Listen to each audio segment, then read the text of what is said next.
जय श्री कृष्णा। प्रिय दर्शकों, आप सभी का स्वागत है हमारे इस YouTube चैनल पर।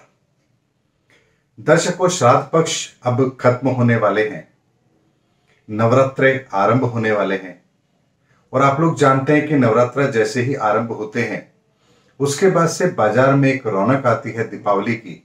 और 9 दिन के नवरात्रे और उसके बाद दशहरे तक का समय, उसके बाद दीपावली, यानी दीपावली तक ये जो समय होता है ये हर वर्ग के लिए बहुत ही खास होता है, क्योंकि इस समय पर घर की सफाई होती है तो हम अपने घर को सजाते भी हैं। व्यापारी वर्ग अपने व्यापार को लेकर के उत्साहित होता है, तो नौकरी पेशा अपने पूरे साल की खुशी को मनाने के लिए उत्साहित रहता है। और बालकों के लिए तो ये समय खुशियों का होता ही है, क्योंकि उनके लिए छुट्टी का माहौल होता है। लेकिन इस बार जो नवरात्रे हो रहे हैं, इन नवरात्रों में कुछ विशेष बात अवश्य है। और विशेष बात इसलिए है, जैसा मैंने आपको अपने कई वीडियो में कहा है कि इस बार हर त्योहार पर कुछ ना कुछ ग्रहों की ऐसी परिस्थिति बन रही है जो उस त्योहार को कुछ विशेष बना रही है ग्रहों के आकलन के आधार पर, और यह संकेत दे रही है कि आने वाला समय थोड़ा अलग है। आपने देखा होगा जन्माष्टमी के त्योहार पर भी नक्षत्रों का संयोग नहीं था। राखी पर भी आपने देखा था कि मुहूर्त को लेकर के बहुत बड़ी दुविधा थी। इस बार दीपावली पर भी ग्रहण भी रहेगा और इस बार जो नवरात्रे हैं उस दिन भी, यानी नवरात्रे आरंभ हो रहे हैं उस दिन भी 3 ग्रह अपने अस्त अवस्था में हैं, यानी शुक्र भी अस्त हैं, बुध भी अस्त हैं और चंद्रमा भी अस्त हैं। 3 ग्रहों की अस्त स्थिति के अंदर नवरात्रों का संयोग बन रहा है और ग्रहों के आधार पर हम देखें तो एक काफी कमजोर स्थिति है। चंद्रमा मन का कारक है, अर्थात मन का खुश ना होना, कमजोर होना। शुक्र प्रसिद्धि का कारक है, संपन्नता का कारक है, उसका अस्त होना। और बुध व्यापार का कारक है, उसका भी अस्त होना। तो कहीं ना कहीं मन हमारा असंतुष्ट रहेगा, व्यापार के अंदर वो तरक्की नहीं होगी जिसकी हम उम्मीद कर रहे हैं, और शुक्र के कारण से वो संपन्नता नहीं होगी जिसकी हम कामना करते हैं। यानी इस बार कुछ ग्रहों का प्रभाव ऐसा रहेगा जो हमारी खुशियों को वैसा नहीं करने देगा, या यूं कह सकते हैं खुशियों को उतना आगे नहीं बढ़ने देगा जितनी हम अपने जीवन से उम्मीद करते हैं। यानी खुशियां इस बार थोड़ी कम रहने वाली है। यह हमें संकेत इस दिन से हमें मिल रहा है जिस दिन नवरात्रि स्थापना हो रही है। ऐसे में हमें इस नवरात्रा के अंदर कुछ ऐसे कार्य जरूर करने चाहिए जो हमें आने वाले समय के अंदर एक सकारात्मक ऊर्जा दे। और उसके लिए हमें क्या करना है, इसी के लिए मैंने ये वीडियो आप लोगों के लिए बनाया है। दर्शकों, इस बार नवरात्रा स्थापना जो होगी वो प्रातः सूर्योदय के समय से लेकर के और 10:20 तक का समय श्रेष्ठ रहेगा, और इस समय पर आप नवरात्रि स्थापना कर सकते हैं। यदि इस समय पर नहीं कर पा रहे हैं तो आप फिर अभिजित मुहूर्त के अंदर स्थापना कर सकते हैं। और अभिजित मुहूर्त क्या होता है ये सब आप लोग जानते हैं। एक स्टैंडर्ड जो अभिजित मुहूर्त होता है वो 11:15 से लेकर 12:15 बजे के बीच का होता है। लेकिन दर्शकों, इस बार आपको एक बात और ध्यान रखनी है। नवरात्रा स्थापना के साथ में आपको चंद्रमा, शुक्र और बुध की स्थिति को भी ठीक करना है। इसलिए आप अपनी नवरात्रा स्थापना के अंदर 2-3 चीज जरूर करेंगे। पहली चीज, नवरात्रा स्थापना जहां आप कर रहे हैं अपने घर के मंदिर में, वहां आप चांदी के किसी पात्र में जल भरकर जरूर रखेंगे। यानी चंद्रमा की स्थिति को आप ठीक करेंगे और अपने पूजा वाले स्थल पर नवरात्रा स्थापना के साथ में ही चांदी के किसी भी पात्र में, कटोरी हो, गिलास हो, लोटा हो, जो भी आपके पास चांदी का पात्र उपलब्ध है, उसमें आप जल भरकर 9 दिन के लिए वहां जरूर रखेंगे। यह आपको ध्यान रखना है।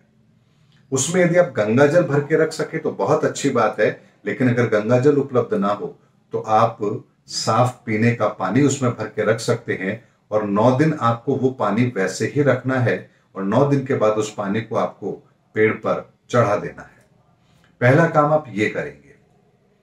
दूसरा काम आप क्या करेंगे, कोई भी एक छोटा हरा पौधा आप पूजा वाले स्थल पर भी जरूर रखेंगे।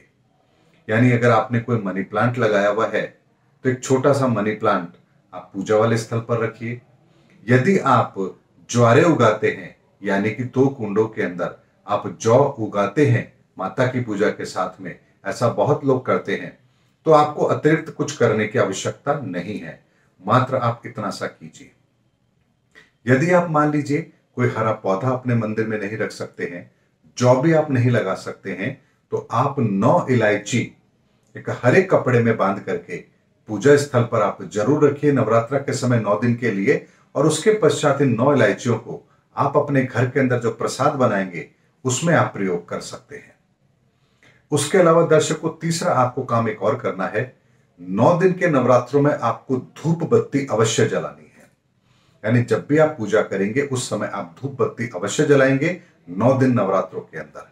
ये 3 काम आप इस साल जो नवरात्रे हो रहे हैं हमारे, इस नवरात्रा स्थापना के अंदर, घट स्थापना के अंदर आप इन 3 चीजों को फॉलो करेंगे, ताकि ग्रहों की परिस्थिति को मैनेज करने के लिए एक सही माहौल मिलेगा और हम एक शुभ ग्रहों की स्थिति के अंदर, जो कमजोरी ग्रहों के अंदर है उसकी कमी को कुछ हद तक पूरा करके एक शुभ स्थिति के अंदर नवरात्रि स्थापना हम कर पाएंगे और इस नवरात्रि का लाभ हम अपने जीवन में अवश्य ले पाएंगे।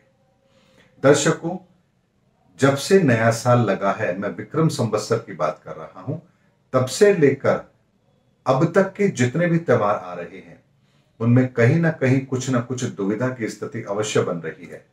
इसलिए हर त्योहार के अंदर अगर कोई ऐसी परिस्थिति बन रही है तो मैं वीडियो के माध्यम से आप लोगों को ये बात जरूर बताऊंगा। दीपावली पर अमावस्या के दिन ग्रहण भी रहेगा, उसके लिए आपको क्या करना चाहिए समय आने पर वह भी मैं आपको वीडियो के माध्यम से जरूर बताऊंगा। लेकिन इस बार आप नवरात्रा पूजा अपने घर में हर्षोल्लास के साथ मनाइए और जो मैंने आपको कहा है उसे आप फॉलो जरूर कीजिए। यदि आप अपने घर के अंदर नवरात्रा स्थापना नहीं करते हैं तो 9 दिन मां काली, मां दुर्गा, मां सरस्वती या किसी भी माता स्वरूप की आप 9 दिन पूजा अवश्य कीजिए अपने घर के अंदर, आपको शुभ फल अवश्य मिलेंगे। और पूजा करते समय आप घी का दीपक अवश्य जलाइए। और अष्टमी या नवमी के दिन आप जिसको भी फॉलो करते हैं, आप अष्टमी फॉलो करते हैं तो अष्टमी के दिन, और नवमी फॉलो करते हैं तो नवमी के दिन एक छोटी कन्या को, 12 वर्ष से छोटी आयु की कन्या को आप अपने घर के अंदर बुला करके उसे भोजन कराइए और उसे कुछ उपहार अवश्य दीजिए। कम से कम 1 कन्या तो आपको बुलानी ही है। यदि आप 9 कन्या या 8 कन्या को बुला करके भी ये कर सकते हैं तो आपके लिए अति उत्तम रहेगा।